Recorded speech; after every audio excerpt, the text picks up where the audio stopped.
Black justice series आज आप लोग आए हैं, प्रेस कॉन्फ्रेंस करा है, कहीं ना कहीं जुडिशरी के ऊपर बड़े सवाल आप लोग लगा रहे हैं कि जो देश की न्यायपालिका है उसमें कालापन है। क्या कहेंगे इसमें? कालापन नहीं है, कालेपन का धब्बा है। बिकॉज वो तो पहले से काले और गोरे का एक ड्रेस पहनते हैं हम लोग, तो ब्लैक एंड वाइट मीन सत्य होता है और सत्य पर असत्य का कुछ धब्बा लग गया है, या उस धब्बे को खत्म करने के लिए वो जो ब्लैक स्पॉट है उस स्पॉट को इरेज करने के लिए हम लोग ये जो पूरी व्यवस्था जूरिस्प्रूडेंस की है उस जूरिस्प्रूडेंस को कैसे रिफॉर्म किया जाए, कैसे सुधार लाया जाए, उसमें क्या क्या बदलाव हो सकता है, कैसे प्रेजेंटेशन से लेकर अन्य इश्यूज पर पर्टेनिंग जो इश्यूज है उसको कैसे जो है प्रेजेंटेशन से लेकर अन्य इश्यू पर डिसीजन मेकिंग सिस्टम पर उस पर हम लोग बात कर रहे हैं। इस तरह से जो कानून व्यवस्था को लेकर के जो गलत एफआईआर वगैरह होते हैं जी, इसकी जिम्मेदारी किसको जिम्मेदार मानते हैं? व्यवस्था है। Obviously the system is not very transparent, और जो गलत इसमें है क्या कि जो रिस्पॉन्सिबिलिटी फिक्स्ड नहीं की गई है कि हमने गलत केस किया तो हमको उल्टा केस होने का सिस्टम में लॉ है। 211 है सेक्शन 211, जिसमें आपको केस अगर आपका झूठा हो जाता है तो उस पर आपको उल्टा केस हो, लेकिन कोर्ट नहीं करती है इसको। अगर कोई झूठा केस कर दिया तो उस पर और प्रूफ भी हो गया कोर्ट में, लेकिन अब आप 20 साल और लड़िए उसको ये करने के लिए, अपने राइट्स को पाने के लिए। तो ये सुओ मोटो एक्शन होना चाहिए। दूसरी बात यह है, जैसे कुछ केसेस कुछ एरिया जैसे 498A का है, मैरिटल लॉ के ऊपर है, मैरिटल डोमेस्टिक वायलेंस के ऊपर है। तो अब 498 में ए में ऐसा पावर दिया हुआ है जुडिशरी ने कि भाई अगर महिला का केस झूठा भी सिद्ध हो जाता है आफ्टर ट्रायल तो महिला के ऊपर उल्टा केस नहीं चलेगा।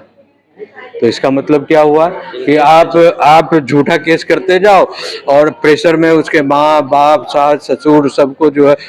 आप नहीं, मेरे को घर लिख दो, मेरे को जमीन लिख दो, मेरे को 10 लाख 20 लाख 50 लाख 1 करोड़ दो तब मैं ये केस उठाऊंगी, तो ये बेसिकली ब्लैकमेलिंग है। तो ये भी जुरिस्प्रूडेंस सिस्टम के सुधार की जरूरत है कि जब सभी सामान्य हैं, सभी बराबर हैं, तो जेंडर डिस्क्रिमिनेशन क्यों हो रहा है कि महिलाओं के नाम पर आपने उनको इतना जुडिशियल पावर दे दिया, हाँ, कि अब वो कुछ भी करे। रेप केस का भी वही है कि आपने झूठा भी रेप केस कर दिया। अभी हाल में अभी लास्ट वीक की बात है, मेरे पास एक मुस्लिम महिला आई, मेरे बहुत कई इश्यूज पर वो काम करती थी, इसीलिए खुलकर बोली कि सर मेरे से एक गलती हो गई है, मैं जिस लड़के से प्रेम करती थी मैं किसी के बहकावे में आकर मैंने उस पर रेप केस कर दिया। अब मेरे पास कोई एविडेंस नहीं है, अब एविडेंस पर केस चल रहा है, कोर्ट बार बार मुझे नोटिस कर रही है, करकटडुमा कोर्ट की बात है, वो कह रही है कि आप एविडेंस दीजिए। मेरे पास कुछ एविडेंस ही नहीं है कि मैं अपने केस को प्रूव करूं, तो मैं केस को विड्रॉ करना चाहती हूं। अब इसमें ये नहीं है, तो मैंने कहा कि आप हाई कोर्ट से प्रेयर करो कि मैं केस को, अगर हाई कोर्ट चाहेगी तो उसको आप केस को उठा सकती। लेकिन यहाँ सवाल है कि जिसको आपने 10-15 साल से हैरेस किया केवल पैसे के लिए, और वो पैसा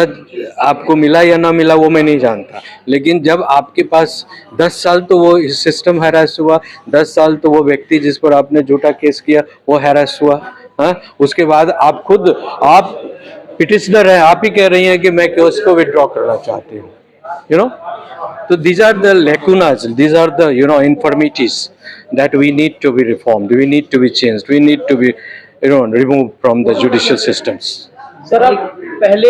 बीबीसी में भी किसी टाइम पे जर्नलिस्ट रह चुके हैं, पूर्व जर्नलिस्ट कहेंगे आपको बीबीसी का, तो उस समय की पत्रकारिता और आज के समय की जो मीडिया है उसमें डिफरेंस क्या देखते हैं? देखिए, हम टाइम्स ऑफ इंडिया के लिए एक प्रोग्राम बनाए थे बीबीसी के, वर्ल्ड बीबीसी टेलीविजन, हाँ, उस फिल्म का नाम ही था टाइम्स ऑफ इंडिया। जो टाइम्स ऑफ इंडिया जो बैनेट एंड कॉलमैन कंपनी जो best 10 newspapers of the world जो है बनाई थी, उसमें भारत की जो एक टाइम्स ऑफ इंडिया वो भी ग्रुप है, तो मैं उसमें टेलीविज़न डिपार्टमेंट के लिए काम करता था और उस दौरान और आज की प्रक्रिया सिस्टम में बहुत ज़्यादा फ़र्क इसलिए है कि पहले इतना सारा डिजिटलाइज्ड मूवमेंट नहीं था। पहले जो सिस्टम थी बहुत ही कन्फाइंड थी, जो लोग और रिच भी बहुत कम था। लेकिन अब कोई चीज़ जो है बहुत ज़्यादा वाइड स्प्रेड हो गया है। आप अपनी बात को थोड़ी सी ढंग से बहुत दुनिया में फैला सकते हैं, और आज के संघर्ष में उन दिनों के संघर्ष में बहुत ज़्यादा फ़र्क है। अब चीज़ें बहुत ज़्यादा वाइब्रेंट है, बेहतर है, पहले से बेहतर है मैं ये कहूँ।